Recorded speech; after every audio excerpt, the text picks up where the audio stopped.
Baik, alhamdulillahirrahmanirrahim, masih di Damai Indonesiaku, pemirsa, dengan tema yang sangat menarik sekali, poliandri menurut atau dalam perspektif Islam.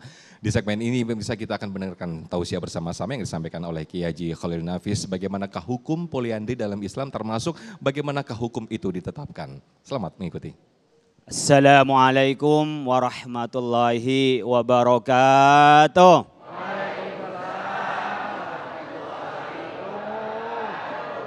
Alhamdulillahilladzi khalaqalakum min anfusikum azwaja litaskunu ilaiha wa ja'ala bainakum mawaddatan wa rahmah.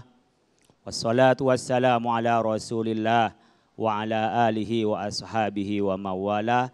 La haula wa la quwata illa billah. Subhanaka la ilma lana illa ma 'allamtana innaka antal alimul hakim. Bapak Ibu sekalian, jamaah rahimakumullah. Baru saja kita dijelaskan oleh Habib Nabil tentang pernikahan, ya. Ada pernikahan wiladah dengan cara orang tua yang menikahkan kita minta sama walinya. Ada yang pernikahan model ar-rahtu, itu modelnya giliran. Tinggal nanti kalau hamil mau menentukan yang mana. Ya.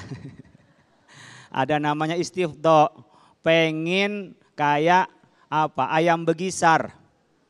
Jadi modelnya perempuan biar dihamili oleh orang hebat sehingga anaknya hebat.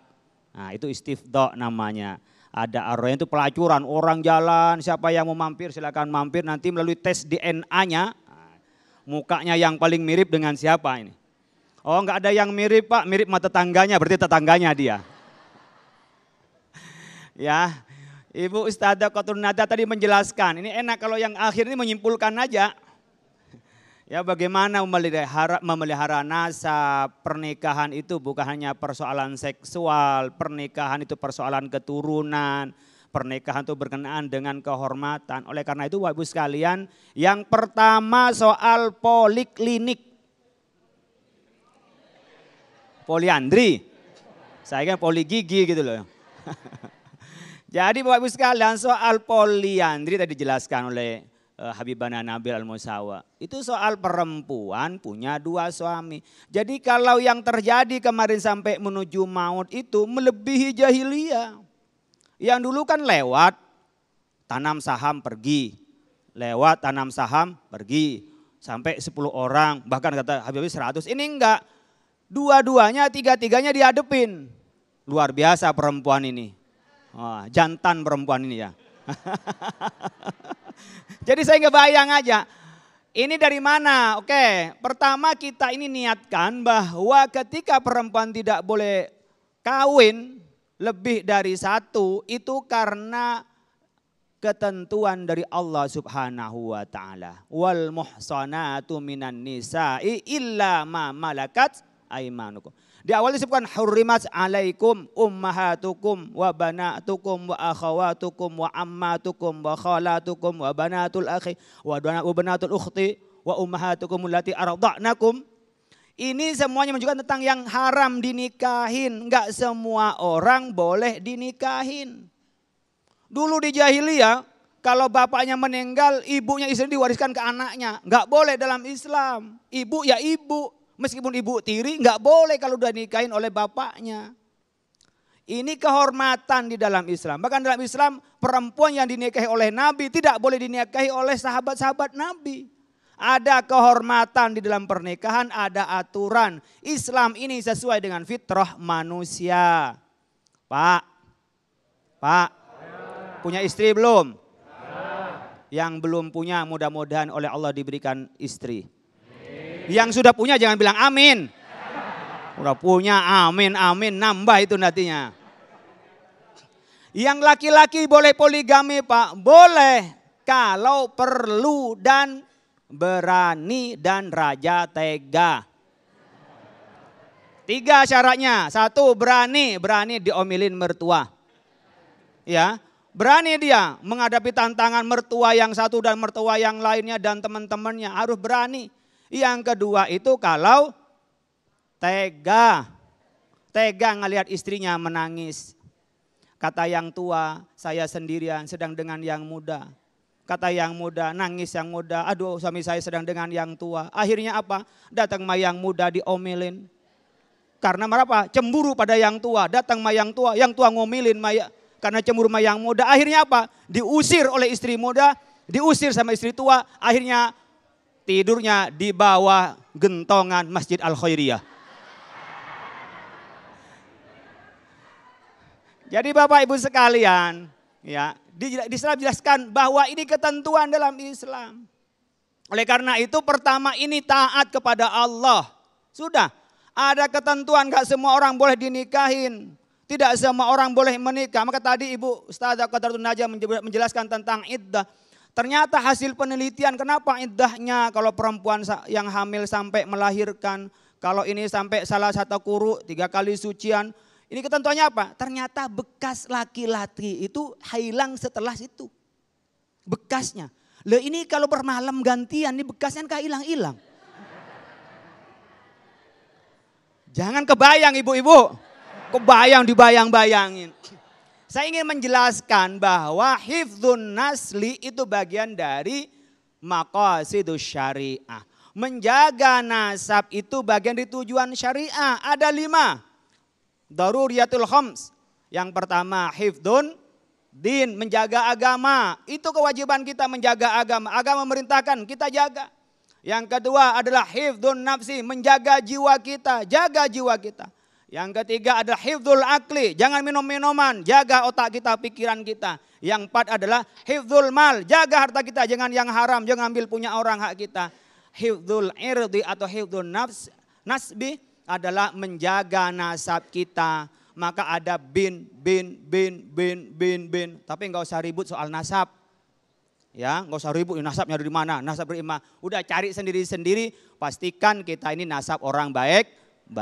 Maka model keturunan kita itu pakai perkawinan, pernikahan, siapa yang dinikahin dan bagaimana cara menikahnya diajarkan oleh Allah Subhanahu wa taala.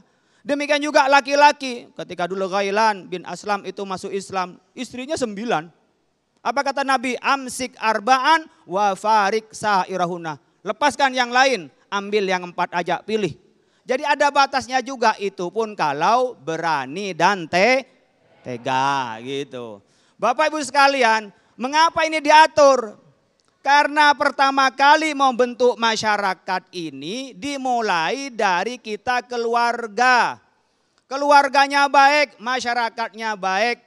Keluarganya buruk, masyarakatnya buruk. Saya ketemu kalau kadang-kadang anak-anak yang nakal, anak-anak yang tak terkendali apa? Oh ternyata dalam keluarganya itu keluarga broken home, cerai. Keluarga-keluarga yang tidak mendidik jadi masalah. Itu kadang-kadang Bapak Ibu sekalian yang terjadi tengah-tengah kita. Oleh karena itu ketika pernikahan ini harus mengikuti ketentuan dari Allah Subhanahu. Maka disebut litaskunu ilaiha wa ja'ala bainakum mawaddatan warah. Litaskunu biar sukun. Sukun itu diam, tenang. Coba kalau punya 2 suami, kira-kira sukun atau tidak? Kok tahu tidak dari mana? Bayangin aja, satu rumah kan wawancaranya itu saya ngeliat tuh di YouTube-nya itu. Malam kamar sini selesai, kamar ke sini. Semalam bisa nggak tidur ya? Kalau semalam minta 3 kali kan sampai pagi. 6 kali. Kebayang, itu pun lain bagaimana mengasuh anak. Bagaimana mendidik anak, rasa cemburu laki-laki dan seterusnya. Jadi perintah Islam itu untuk cocok kepada kehidupan kita sebagai manusia. Allah memerintahkan sesuatu karena ada maslahah. Seandainya tidak tahu karena illatnya apa, tidak tahu maslahatnya apa. Kalau perintah dari Allah, sam'an wa taat aja, ngikuti saja, enggak usah banyak berpikir dan yang lainnya. Oleh karena itu ketika Islam melarangnya, kami Ustadz Habib Yana Nabi Al-Musawa, Ustazah Qadratul Najah menyampaikan, bukan ilmunya dari kami. Bukan kami yang tahu, cuman kami diperintahkan untuk menyampaikan. Diingatkan, udah disampaikan tapi enggak ingat. Maka kita fadzakir, saling mengingatkan untuk menjadi kebaikan. Mudah-mudahan bermanfaat. Amin, amin. Terima kasih Yai. Fadal bisa duduk kembali Yai. Nanti kita akan bahas kembali di segmen berikutnya dalam melalui tanya jawab. Pasti banyak sekali pertanyaan-pertanyaan yang sudah siap, khususnya para jamaah yang di sini mengenai poliandri dalam perspektif Islam. Sudah ada rekan saya Amel dengan jamaah. Silakan Amel. Terima kasih Mas Sofyan. Kini saatnya kita mempersilakan untuk jamaah yang ingin bertanya. Di samping saya sudah ada salah satu jamaah. Assalamualaikum Ibu, dengan siapa namanya? Waalaikumsalam, dengan Bu Yola. Ibu Yola, baik. Pertanyaannya apa Ibu? Silakan. Iya, terima kasih. Assalamualaikum warahmatullahi wabarakatuh. Izin saya bertanya Ustadz tentang poliandri ya.